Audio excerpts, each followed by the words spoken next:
Hey everyone, today we're going to tackle a really simple DIY project, but one that has a massive impact on your home's comfort and, you guessed it, your wallet. We're going to show you how to stop throwing money away right through the biggest door in your house.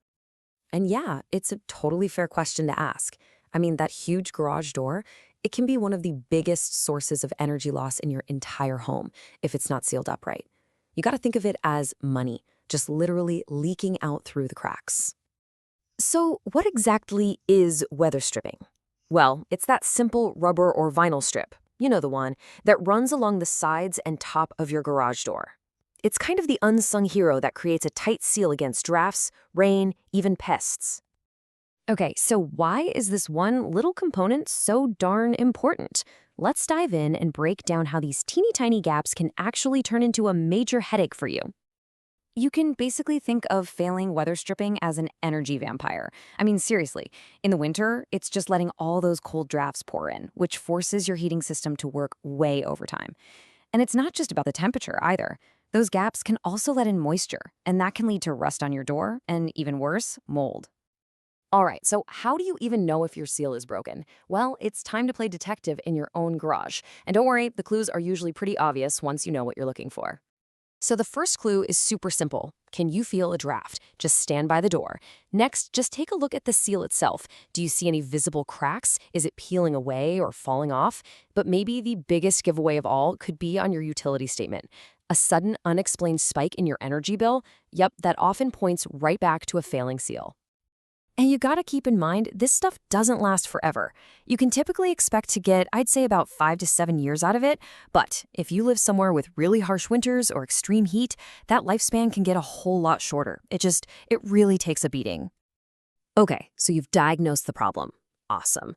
Now it's time to choose your weapon in the fight against those drafts. And trust me, picking the right material is a super crucial step in this whole mission. So you've basically got three main options to choose from. First up is rubber. It's the most durable, and it's fantastic for places with those wild temperature swings. Then there's vinyl, which is a great all-around choice, kind of a solid middle ground that works in most climates. And finally, you've got foam. It's best for quick, easy fixes, but just know, it's not going to last nearly as long. And you know what? Here is a fantastic pro tip that just simplifies everything. When in doubt, just replace like with like. Take a look at what you have now and get the same thing. The person who installed your door originally, they likely chose that specific material for a very good reason, probably based on your local climate. All right, now for the main event, the installation itself. Let's walk through the step-by-step guide to make sure you get this project done right the first time. And really, it all breaks down into 4 simple stages. Step 1, you gotta get all that old, nasty stuff off. Step 2, clean the surface, and I mean thoroughly. After that, Step 3 is to measure and cut your new material. And finally, Step 4, install it with a little bit of care. Okay, I really want to pause on that cleaning step for a second because it is absolutely vital. Seriously, don't skip it. The new adhesive needs a perfectly clean, totally dry surface to stick to.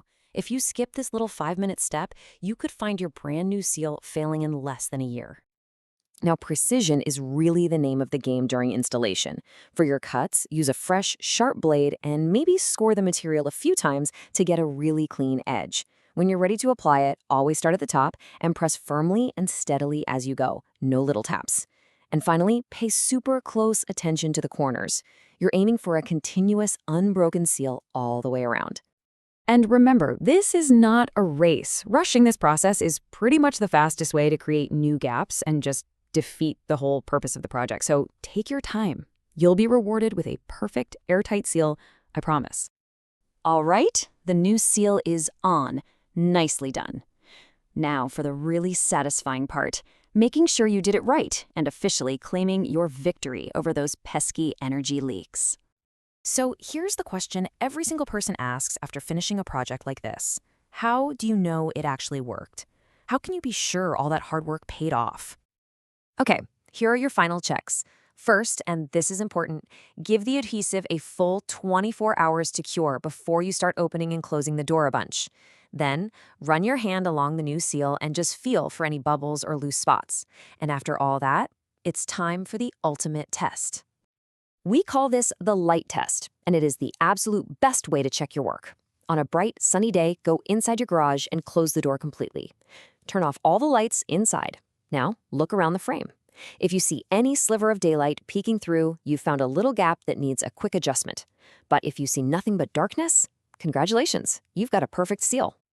And what's the reward for all that careful work? Well, it's a solid, energy-efficient seal that should last you another 5 to 7 years. Easy. It's going to save you money and keep your garage so much more comfortable season after season. You know, this project is such a perfect example of how a small, focused fix can have a huge impact. So it kind of leaves you with one final thought. What's the next small project around your home that could deliver those same big results? Something to think about. Thanks so much for joining me.